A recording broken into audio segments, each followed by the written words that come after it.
Happy New Year, everyone. Happy 2025.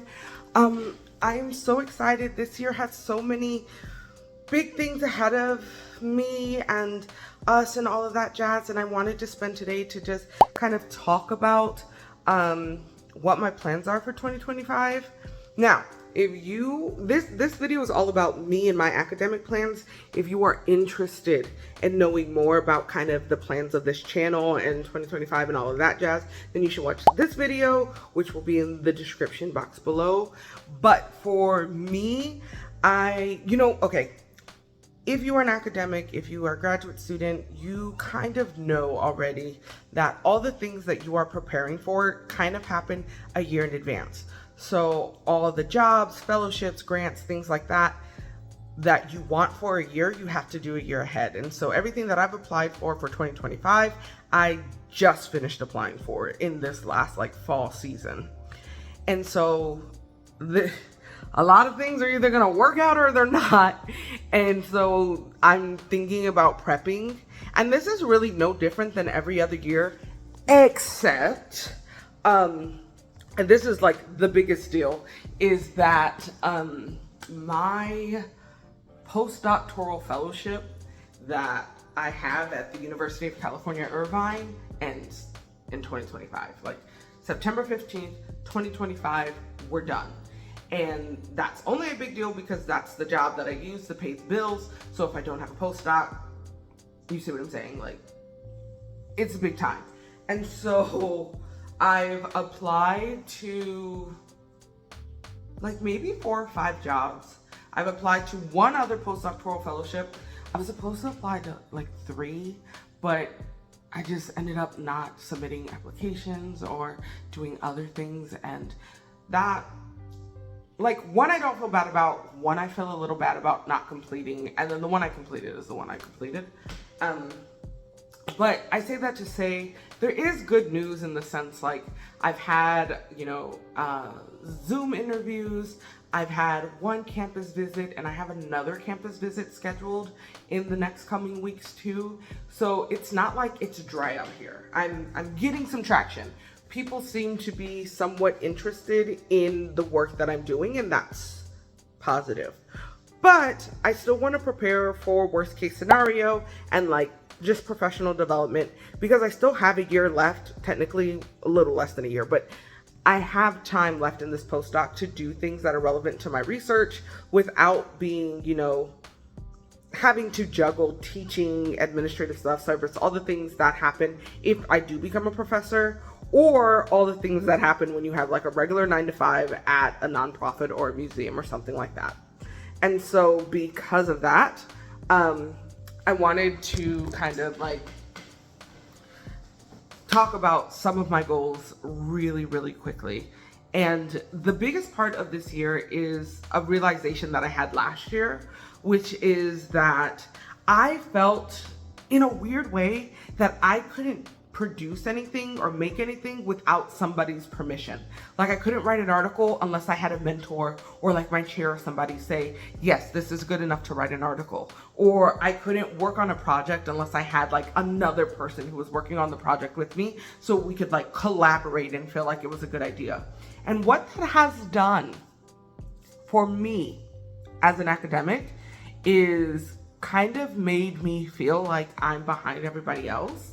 And not literally behind, but I noticed all of my peers or a lot of people doing really cool and amazing things.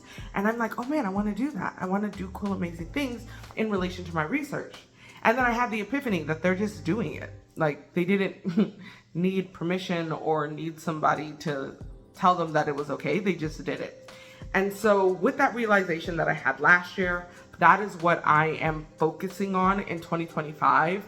And that requires me to be very specific about what my outcomes will be and the skills that I need to do it. And so one thing that I wanted to do is learn how to do GIS mapping, which is a type of interactive online mapping where you can look at maps, and when you click on the maps or whatever, it gives you information. Obviously, I'm an art historian. I look at objects and materials, but I also look at Afro-Latin identity and things like that. So my map would look at Afro-America, and it would, in my head, focus on sites of cultural significance, but not just like historical sites, but like museums, art spaces, things like that, that center on Afro-Latin identities, specifically in the first iteration, Mexico and Brazil, because that's what I know most, and probably like the US Southwest. But ideas are only ideas if you can't execute them. And so I have to actually learn that skill set. I know it's a thing. I know people can do it. I just don't know how to do it. So I had applied to an NIH grant to participate in this deep mapping institute, and I got rejected. I didn't get accepted into it. But I knew when I was applying that I didn't, I was hopeful, but I felt like I wasn't gonna get it because I found it 2 days before the application was due. So I wrote it in like an hour and a half and submitted it. I did, if you know anything about my process on how to get funding and things like that, I have a video about it. I'll put it in the description. But I have a whole system that I use to make sure that I become competitive, and I didn't use any of it. I was just like typing away and doing my best. So I didn't get it. But because of that, I had a plan B. And here's my plan B. YouTube University. I am just going to spend 2025 on YouTube thinking about asking questions and basically searching how to do these types of maps, how to produce this type of knowledge, how to do things like that.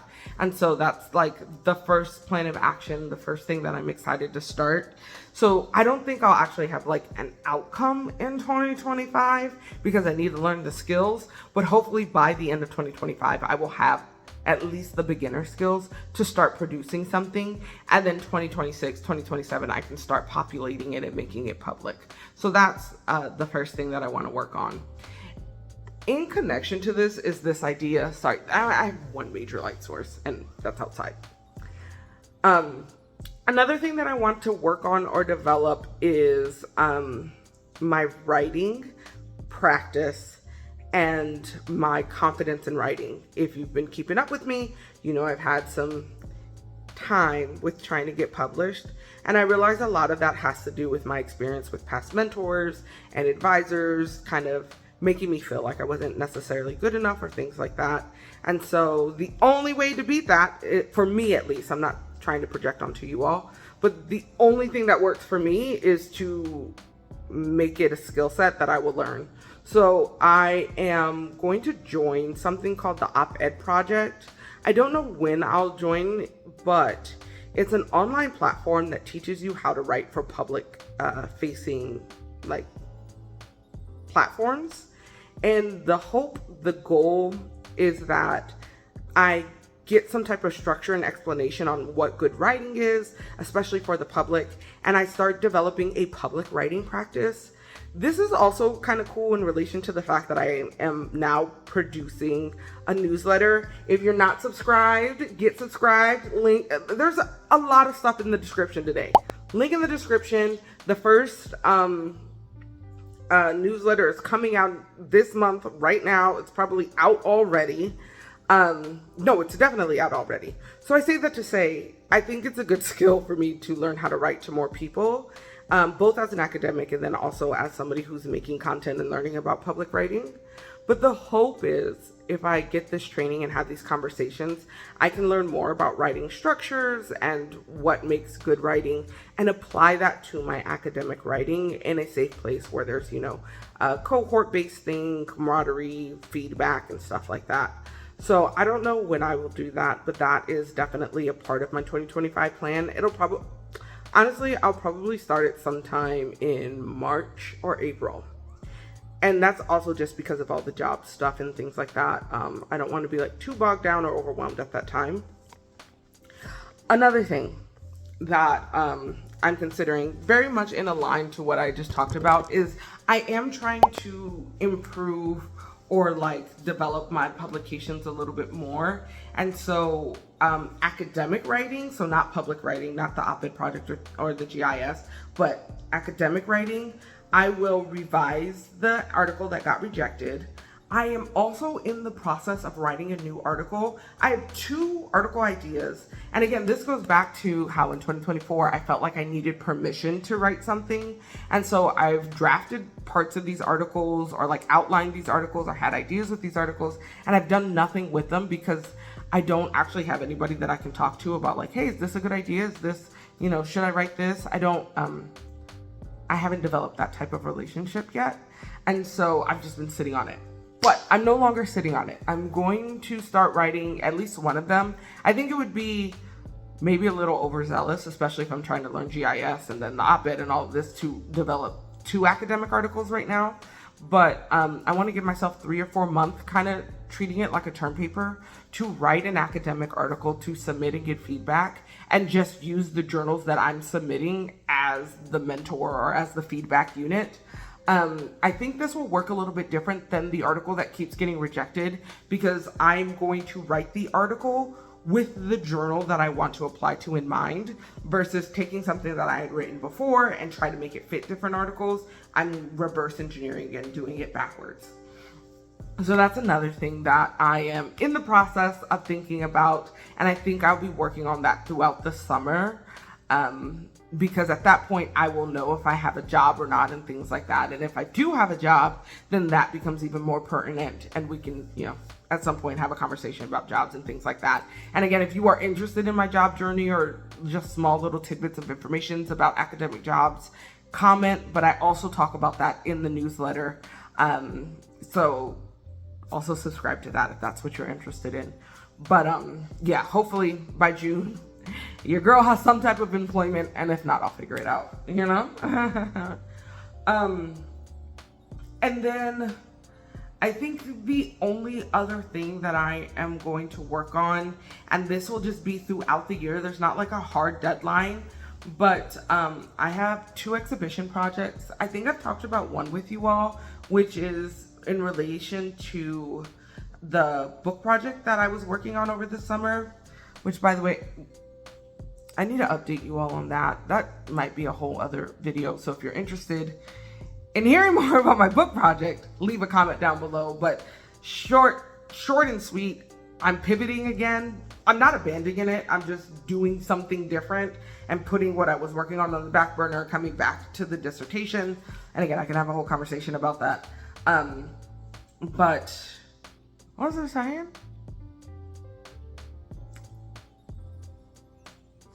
Oh, but the other thing that I'm working on is an exhibition project. So the one exhibition is related to the research that I did at the Smithsonian American Art Museum in Namak, the National Museum of African American Culture and History, or History and Culture.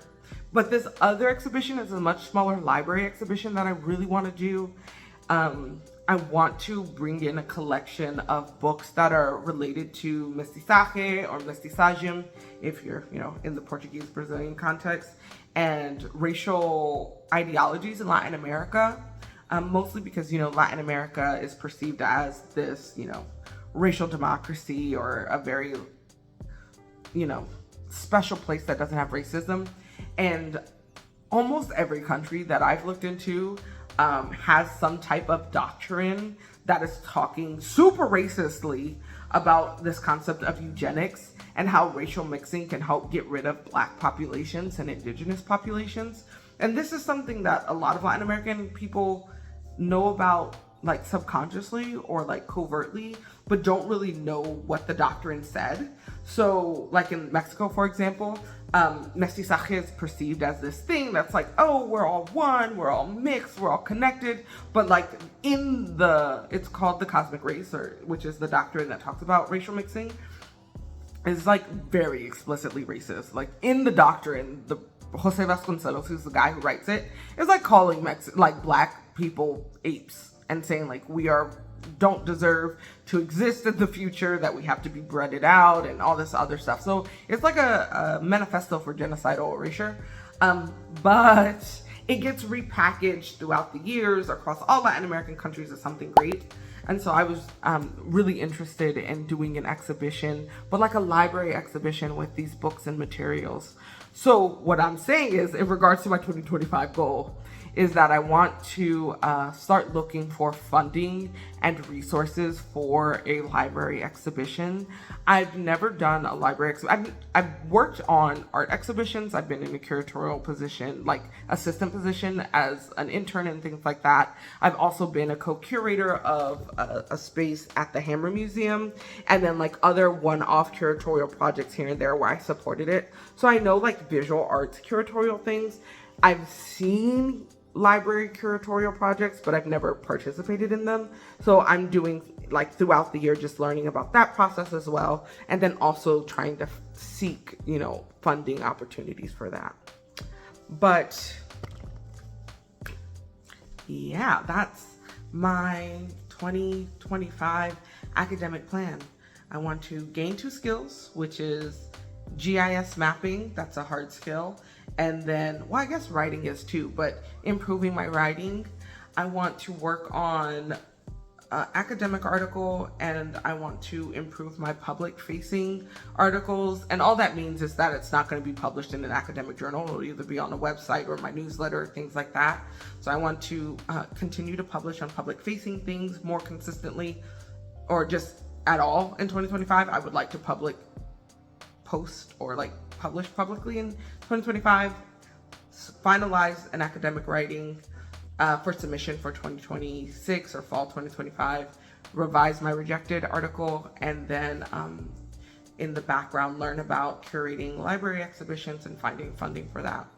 So that is us. It sounds more busy than I think it's going to feel. I'm really good at spreading things out and timing things so it's not overwhelming. But if you just list all those things, it's like, ooh, that's a lot. A few months ago, I showed y'all, and then I'll let you go. But a few months ago, this is how I am on the phone with my friends. Y'all are my friends and we're on the phone. But a few months ago, I showed y'all a video where I was talking about like my academic planning and this worksheet that I made. And it's actually really, really great. But because of the pivot that I was talking about earlier with the books and things like that, I haven't made the video because things are just changing so much and looking different. But once I solidify this plan, I can update it and revision it, and then I can do a video showing you how I create these plans, and then organize it so I can make sure I can like check it off and things like that. But those are my 2025 academic plans. I would love to hear what you're working on in 2025. What are your goals? And if there's any ways that I can help you reach those goals, especially through this community, then please comment and let me know. I am obsessed with all of you. I love you all so much. Happy 2025. We made it. And thank you so much for watching. I will see you next week.